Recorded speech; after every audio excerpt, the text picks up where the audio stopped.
Apa yang terjadi hari ini di Arab Saudi? Baru saja beliau dilantik menjadi pemimpin, kerjaan pertamanya adalah langsung mensejahterakan seluruh rakyatnya.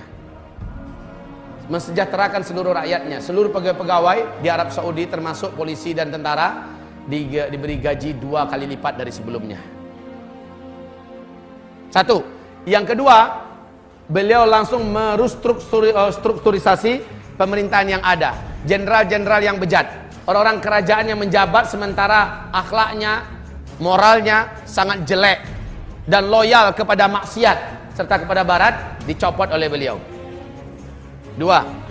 Yang ketiga yang dilakukannya kaum muslimin yang kami muliakan, dia mengajak seluruh jajaran pemerintahannya jaga sholat 5 waktu tepat pada waktunya. Dan dia memberikan contoh ketika Barack Obama datang dengan istrinya untuk mengucapkan selamat, karena dia yang menggantikan Raja Abdullah. Dunia seluruhnya menyaksikan, betul tidak? Di TV, bagaimana Barack Obama dan istrinya ditinggalkan berdua, temen-menung aja berdua. Kemana Raja Salman dengan seluruh orang kerajaan pergi sholat? Allah Rabbul Alamin menyeru. Sementara ini adalah tauhid dari barat. Ditinggalkan di situ.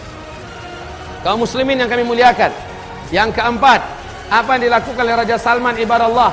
Membebaskan seluruh tawanan-tawanan, khususnya para ulama-ulama yang loyal kepada dakwah sunnah tapi tegas mengkritik pemerintah, seperti Syekh Dr. Saman Audah, Syekh Safar Hawali.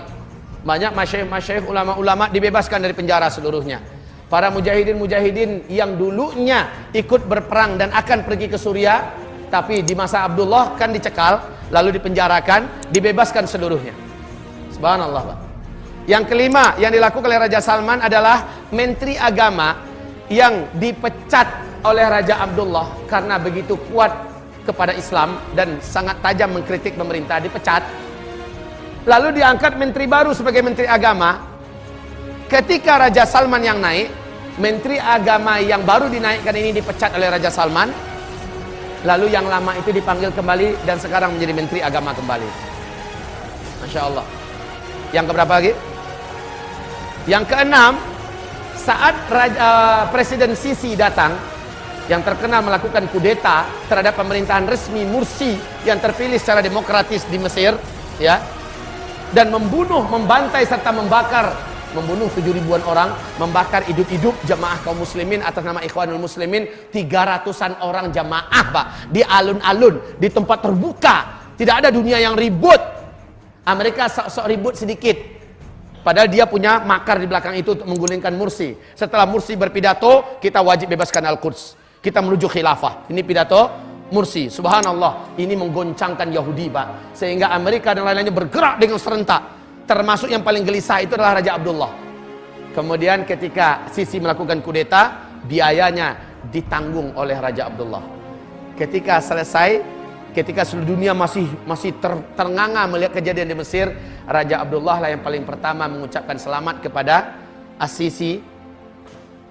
Jadi maaf ini, mana dia ilmu yang diajarkan di mana-mana oleh kawan-kawan kami yang mengaku sebagai salafus soleh di Indonesia ini.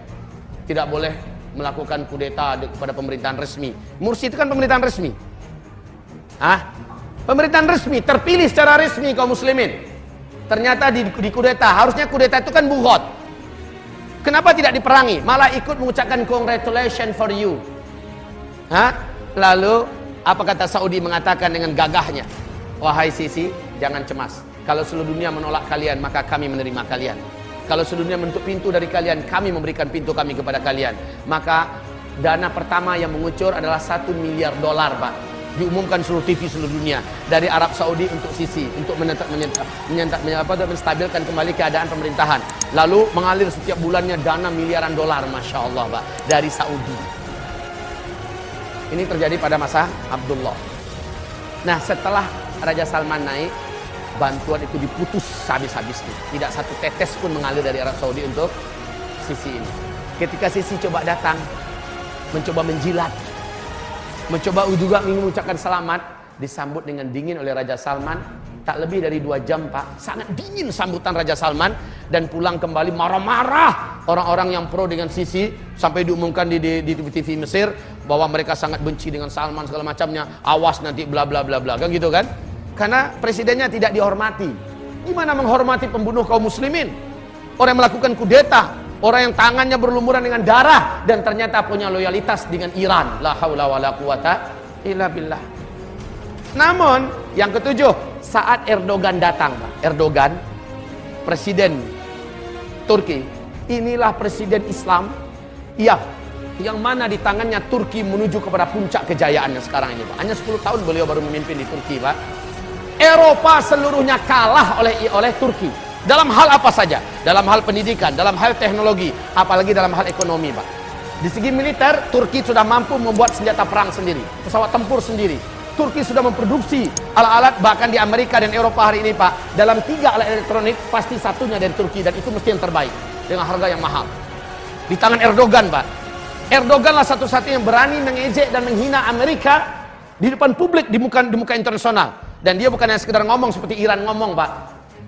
Ketika orang tepuk tangan untuk Yitzhak Rabin, untuk Shimon Peres, ya, ketika orang tepuk tangan untuk Benyamin Netanyahu, siapa yang berani lantang bicara di forum internasional ketika pertemuan seluruh dunia dengan negara maju di dunia? Erdogan naik, memalukan kalian tepuk tangan tadi. Ini manusia macam ini tidak layak untuk kalian tepuk tangani. Dia yang berlumuran darah dengan darah kaum muslimin yang ada di Gaza. Erdogan yang mampu mengucapkan kalimat itu, Pak. Erdogan hari ini menggratiskan seluruh biaya sekolah. Rumah sakit ratusan bermunculan sekarang ini dengan fasilitas yang mewah, gratis untuk rakyatnya. Subhanallah kaum muslimin. Di masa Erdogan ini, jilbab kembali pada tempatnya. Di masa Erdogan ini, diwajibkan belajar bahasa Arab di seluruh sekolah, mulai dari SD sampai perguruan tinggi. Masya Allah. Di masa Erdogan ini, kaum muslimin, hamba-hamba Allah yang kami muliakan, produk-produk untuk diimpor meningkat dengan tajam. Di masa Erdogan ini 3 tahun berturut-turut maskapai penerbangan yang terbaik di muka bumi, 3 tahun berturut-turut Turki yang punya. Subhanallah, Pak. Dari nomor 111 Turki, ketika Erdogan naik, sekarang naik ke sampai tingkat 16, yang termaju dan terkuat di dunia hari ini. Subhanallah. Nah, Erdogan datang. Erdogan lah yang membukakan pintu untuk para mujahidin dan para bantuan sosial yang datang seluruh dunia untuk Suriah. Betul tidak? Turki lah satu-satunya negara yang menjadikan perbatasannya sebagai tempat yang terbuka untuk menerima para pengungsi dari Suriah, dan jutaan sekarang diberi makan tiap hari, Pak. Diberi makan tiap hari.